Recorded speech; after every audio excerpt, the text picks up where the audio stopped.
शनिवार को हाईकोर्ट के निर्देश पर छतरपुर जिले में भी नेशनल लोक अदालत का आयोजन किया गया। इस आयोजन के अंतर्गत 15 खंडपीठ बनाकर अदालत ने विभिन्न प्रकृति के सैकड़ों मामलों का एक ही दिन में निराकरण किया। इस दौरान वर्षों से एक दूसरे से अलग रह रहे 4 बिछड़े पति पत्नी भी समझाइश के बाद आपस में मिलाए गए। इन्हीं में से एक राहुल बंसल और सोनम बंसल ने न्यायाधीशों की उपस्थिति में एक दूसरे को मिठाई खिलाकर वरमाला पहनाई और खुशी खुशी एक दूसरे के साथ नया जीवन शुरू करने का संकल्प लिया। जिला न्यायाधीश अनिल चौधरी ने बताया कि नेशनल लोक अदालत के माध्यम से 15 खंडपीठों में अनेक मामलों का निदान हुआ। इनमें पति पत्नी से जुड़े कई विवाद भी कुटुंब न्यायालय के माध्यम से निपटाए गए। राजनगर निवासी राहुल बंसल और सोनम बंसल पति पत्नी होने के बावजूद एक दूसरे से अलग रह रहे थे। कुटुंब न्यायालय में इनका मामला चल रहा था। जब दोनों को समझाइश दी गई तो वे एक दूसरे के साथ रहने के लिए राजी हो गए। इसी तरह बिजली विभाग, बैंक, नगरपालिका से जुड़े अनेक मामलों का निदान भी हुआ। चेक बाउंस से जुड़े कई मामले निपटाए गए। नेशनल लोक अदालत का शुभारंभ जिला और सत्र न्यायाधीश अखिलेश शुक्ला ने किया। राहुल मीडिया नाम है मेरा। हाँ, कहाँ के रहने वाले हैं? राजनगर का रहने वाला हूँ। हाँ, बताइए क्या विवाद चल रहा था? राजीनामा कितने साल से चल रहा था? 4 साल से विवाद चल रहा था। वो घर अपने घर चली जा रही थी बार। यहाँ पर अब राजीनामा हो चुका है। हम प्यार से अपने घर जा रहे हैं। हाँ, दोनों लोग अब साथ में जा रहे हैं? दोनों लोग साथ में रहेंगे और साथ में जाएंगे। अब विवाद नहीं करेंगे? कोई विवाद की स्थिति नहीं है। अच्छा लग रहा है? अच्छा लग रहा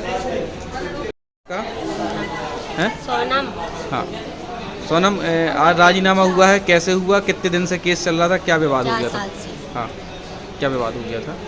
ऐसे बीच में दोनों की बीच में अच्छा ये घर छोड़ गए थे, फिर उन्होंने लेने नहीं आए थे अच्छा। तो केस लगाया था। हाँ, अब लेने आ गए? हाँ, लेने आ गए। राजीनामा हो गया अब? आज जो है नेशनल लोक अदालत का आयोजन जिला छतरपुर में किया गया है। उसमें लगभग 15 खंडपीठों का निर्माण किया गया है। जहाँ जहाँ क्लेम के प्रकरण थे वहाँ खंडपीठें बनाई गई। जहाँ धारा 138 नेगोशिएबल इंस्ट्रूमेंट एक्ट यानी कि चेक बाउंस के जहाँ जहाँ मामले थे वहाँ उनकी खंडपीठ बनाई गई। साथ ही साथ जहाँ पति पत्नी के जो विवाद थे और फैमिली कोर्ट के जो मैटर थे उनके संबंध में भी खंडपीठ बनाई गई। इसके अतिरिक्त प्री लिटिगेशन के जैसे मामले थे, बैंकों से मामले हैं, कुछ बिजली विभाग के भी मामले थे। साथ ही साथ नगर पालिका के जो विवाद थे जिसमें पक्षकारों को कोई समस्या रही है उनकी भी खंडपीठ अलग से बनाई गई। तो वो सारे के सारे मामले आज लोक अदालत में निपटाए गए हैं। इसमें विशेष ध्यान देने वाली बात यह है, फैमिली कोर्ट में जो मामले निपटाए गए उनमें काफ़ी लंबे समय से चल रहे थे। किसी मामले को 8 साल, किसी को 6 साल हो चुके थे। उनको जब समझाइश दी गई तो वो सभी लोग उस समझाइश उनको समझ में आई और उसके तहत वो राजीनामे को तैयार हुए और फिर उन्होंने जो है बड़े खुशी खुशी घर जाना स्वीकार किया।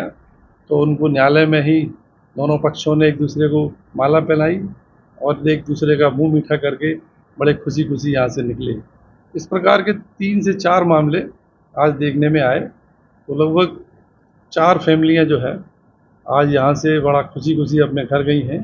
तो लोक अदालत का सबसे अच्छी चीज़ यही है, जैसा कि इसका नारा है, न कोई जीता न कोई हारा। तो लोक अदालत का जो मोटिव है वो यही है, क्योंकि जनता की अदालत है, समझाइश से प्रकरणों का निराकरण किया जाता है। तो वह पक्ष को जब समझाते हैं तो कुछ चीज़ें उनको समझ में आती हैं।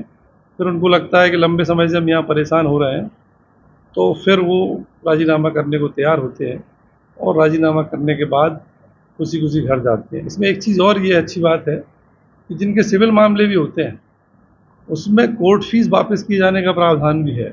जैसे कोई कोर्ट फीस किसी केस में जमा हुई है, मान के चलिए चेक का ही मामला है और 1 लाख रुपए के चेक का मामला है, उसमें आपने 5,000 रुपये कोर्ट फीस जमा कर दी। तो जब लोक अदालत में वो राजीनामा हुआ तो जो जितने का चेक है वो पैसा तो आपको मुल्जिम देगा ही देगा जितने में आपका सेटलमेंट हुआ है।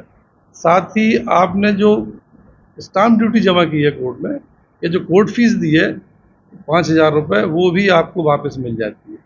ठीक इसी तरह सिविल के मामले, चाहे वो रजिस्ट्री के मामले हों या पोजीशन के मामले हों